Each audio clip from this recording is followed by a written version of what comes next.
sits. Hello, hello, hello!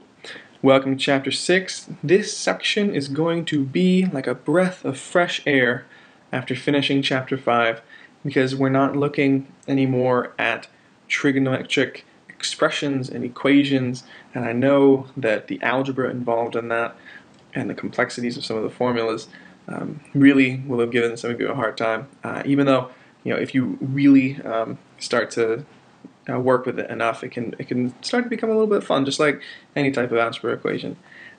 But we're back into, for the first two sections of this chapter at least, triangles for a minute.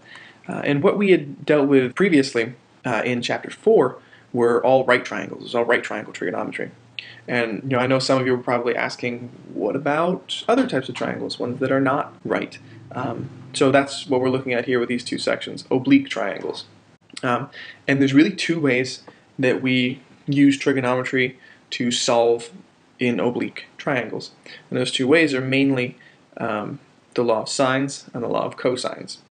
We also have a different formula for finding the area of an oblique triangle using some of the same ideas. So just as an introduction, how we are going to be looking at these types of things, large capital letters A, B, and C are going to be the three vertices of the triangle. Small lowercase a, b, and c are going to be the side lengths of the triangle. You might remember this from geometry, that big C and little c are across from each other, big A and little a are directly across from each other, and big B and little b are directly across from each other. So that's how we keep things organized and how we understand where certain places and certain items are on the triangles. All right, so when we look at triangles and we are trying to solve them, we need to know some specific information in order to solve for the rest of it. And there are different cases of information that we can possibly get. We could be given two angles and any side. That could be like an angle-angle side or an angle-side-angle situation. We could be given two sides and an angle, one of the angles that are opposite them, so side-side angle. We could be given all three sides, or we could be given two sides and the angle between them, side, angle, side. Now, the first two, 1 and 2, those types of situations are going to be solved by using the law of sines. The second two situations, 3 and 4, are going to be solved by using the law of cosines. Now, we're only going to be focusing on the law of sines today, and even this idea of which type of information, which type of triangle you're looking at, isn't super important to memorize or to commit to memory. Simply looking at the triangle, as long as you understand what the law of sines and what the law of cosines require, and what the law of cosines and law of sines need in order to function properly, you don't need to be able to categorize, okay, I know that this one's side-side angle, so I know that that is a law of sines type situation. You should be able to just identify that it's a law of sines situation by looking at it. So let's take a look at what the law of sines actually is. The law of sines, very, very simply, is this idea that there is a ratio between a specific side length, I just scribbled there, and the sine of the angle that corresponds to it. So the side A over the sine of the corresponding angle, that should have the same ratio value as side B and the sine of its corresponding angle, which should also have the same relationship as side C and its corresponding sine angle value. Alrighty, so it's really kind of this very simple idea, but it's very, very powerful in helping to figure things out. And this can also be written in reciprocal form, which basically is the exact, everything's just flipped. What we had before was A over sine of the corresponding angle, and B over the sine of the corresponding angle, and C over the sine of the corresponding angle. So it can be written either way, as long as every piece of it is in reciprocal form. I can't start mixing things up like A over the sine of A is equal to the sine of B over B. That does not work. They either all have to have the side on the top or all have to have the side length on the top. So let's see how it works. All right, I am given a triangle here. This triangle happens to be in angle side format. You don't necessarily need to know that. The thing that I was talking about before and how I can recognize this is a law of sines type situation is that I can see right off the bat both of my b values are present, which tells me that I can create a ratio. I can say 27.4 feet over the sine of 28.7 degrees. And I have that ratio set up, good to go. All I have to do is pair it up with something, and I know that I can find a little bit more information. For example, the other piece of information I'm directly given is 102.3. So that tells me that I should be able to find side C because I know all the rest of this information, 102.3. Right? So that should be enough information for me to be able to find out, what is side C. So all I have to do is multiply both sides by the denominator here. So this will be sine 102.3 times the ratio on the left side, 27.4 over sine 28.7, should give me side C, which in this case is 55.75 feet. Cool. So now I have side C. All I'm missing now are my A values, which might seem completely out of reach because if I go to set up another type of ratio here, I could do 27.4 over sine 28.7 equals, and then I would have side A over sine of whatever angle A is, and I don't have either of those pieces of information directly. I do happen to have the information indirectly because two angles are already given to me. I know that all three angles of a triangle add up to 180, so that should just be 180 minus these two values, which in this case comes out to 49 degrees. So this is how I'm going to solve for side A, because now I have 49 degrees in here. I have side C taken care of here. All I need is this guy. Boom, boom, boom, arrow, arrow, which I'm going to find in 2 seconds here. I'm going to rewrite it so that side A is by itself by multiplying both sides by the sine of 49 degrees.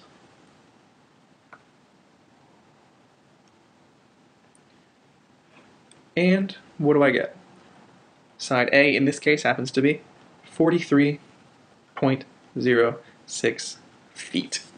Fantastic. So I've solved for all of the sides. I've solved for all of the angles just by using a simple ratio technique that any particular side over the sine of its corresponding angle is equal to another side over its corresponding angle. Now, the law of sines does have its flaws, just like most other things do. There is a specific case where you have side-side angle where it's called ambiguous. Things aren't as easy and direct and straightforward as we would hope that there's no triangle that exists. There are three possibilities in this type of situation. There's the possibility that one such triangle exists, like we would hope is always the case, or there's the possibility that two distinct triangles satisfy the conditions. So let's take a look at exactly what I mean by this. You're given a side, and an angle. So in this case, we're given A, B, and angle A. All right, just right in a row, A, B, A. Now, if A happens to be less than the height of the triangle, look what happens. A can never actually reach. A can swing left to right as much as it wants to, but it'll never reach the base of this triangle because the height is too tall. So in that case, there are no triangles that could satisfy those conditions. So that's the type of ambiguity we're talking about here. These are also, by the way, when the angle A is acute. I could change the angle of A and it might be a different story. Again, A is acute here. I'm given A, B, and angle A, and this time A is equal to the height. Okay, so with it being equal, now it can reach down and it can actually touch the base of the triangle, which means I'm essentially creating a right triangle here, and there is one possibility. In the next case, A still is acute, and this time A is greater than or equal to B. All right, so B has always been larger than H, because B had to be kind of like a hypotenuse, even in the fact that A was equal to H. So if A is greater than or equal to B, then A is absolutely greater than H, and we can create a nice big triangle there, and everything's fine. I have one possibility. Now we get to the one that's really cool, which is when we're still looking at an acute angle. I still have A, B, and angle A, but A is greater than H, but less than B. Right? So it's in this kind of weird zone where it's greater than the height, so it's not a right triangle. It's a little bit greater than that, but it's still not larger than B, so it's still not looking like this. It's still not a very long side length there. So there's this place in between where it's higher than the height, but lower than the greatest side value, where we can get two possibilities. When I use the law of sines, what I'll have is a possibility for this angle and a possibility for this angle over here. And those two things are going to have the exact same sine value, so what you're going to get is two distinctly different triangles out of the same information. And that's the kind of case that becomes very, very interesting, very, very cool. The last two examples are when A is actually obtuse. So obviously if A is less than or equal to B, again we have this idea where A is just kind of swinging out there with nothing to do and nothing to grab onto. And then A is greater than B is when we have the one solution. And that's really the only way that we can have an obtuse triangle. We need to have A be larger than B in order for that to happen. Do you understand? Right. So let's take a look at using this in a specific type of case.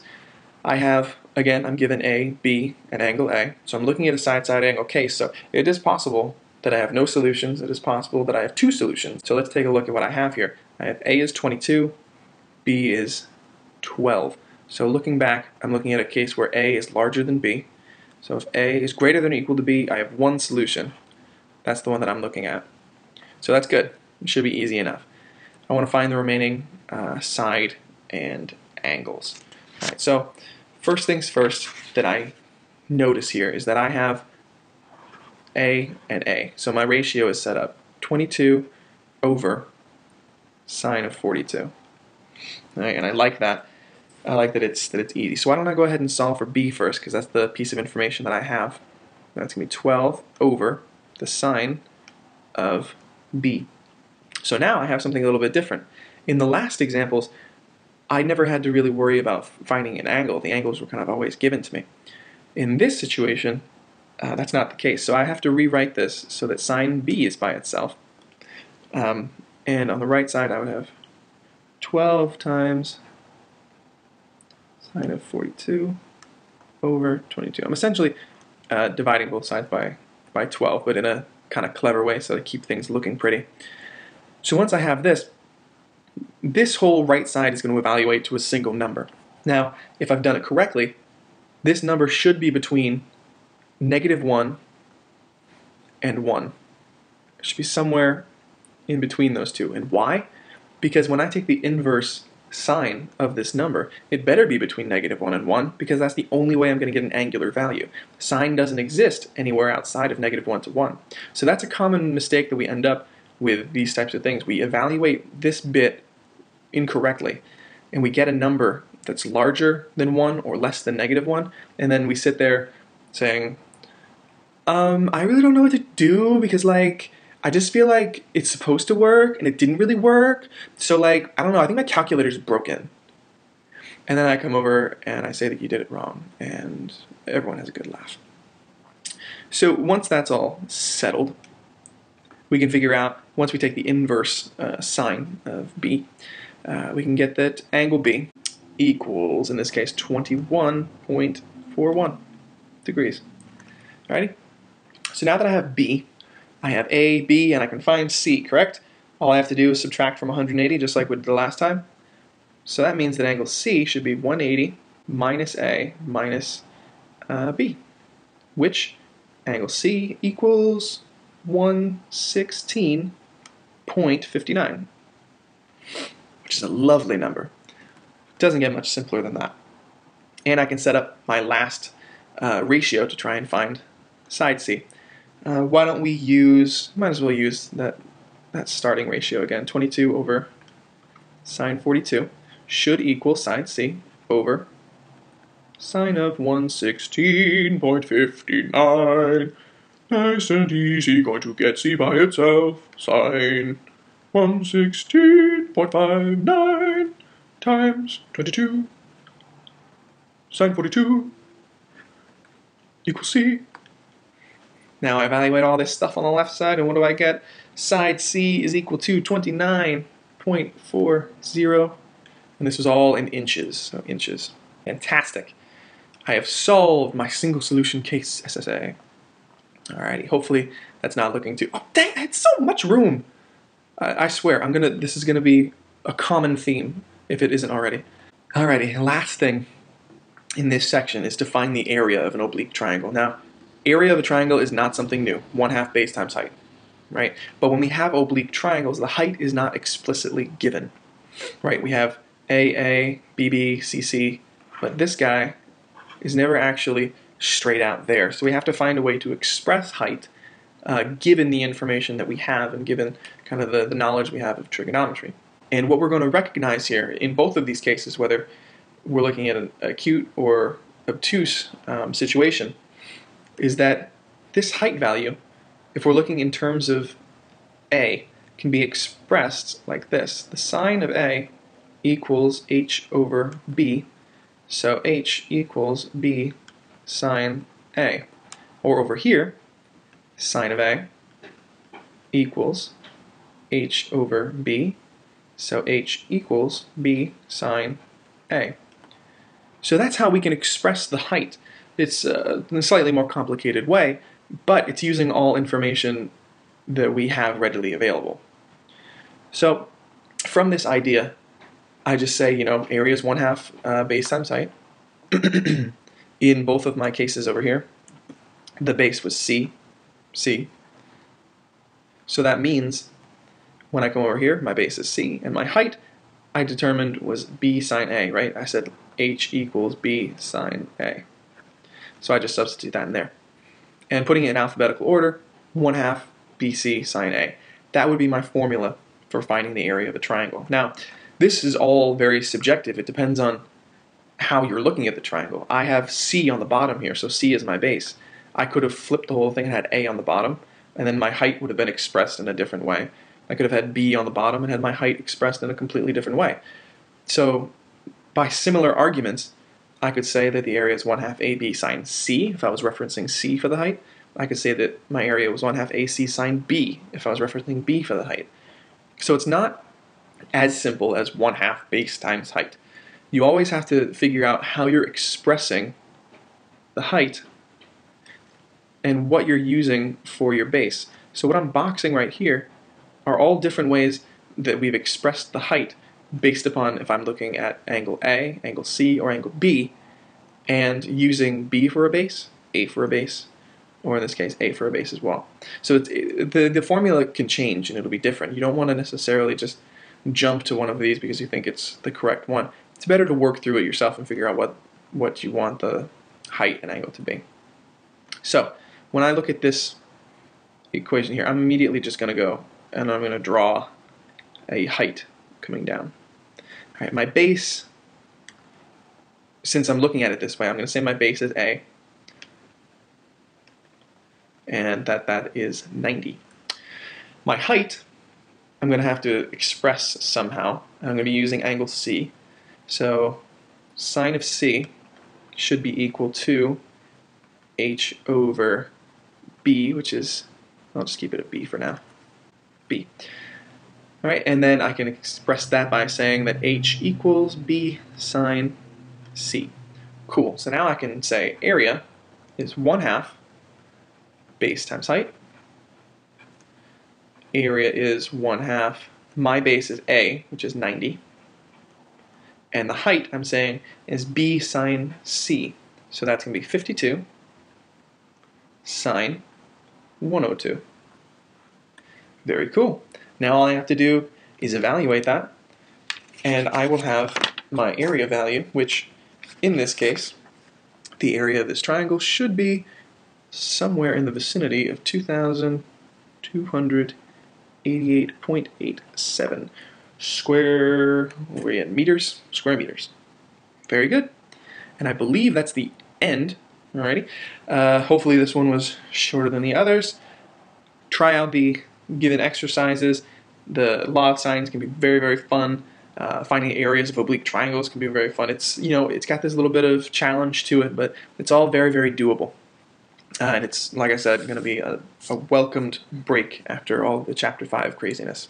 So good luck, have fun, and I will see you all in class.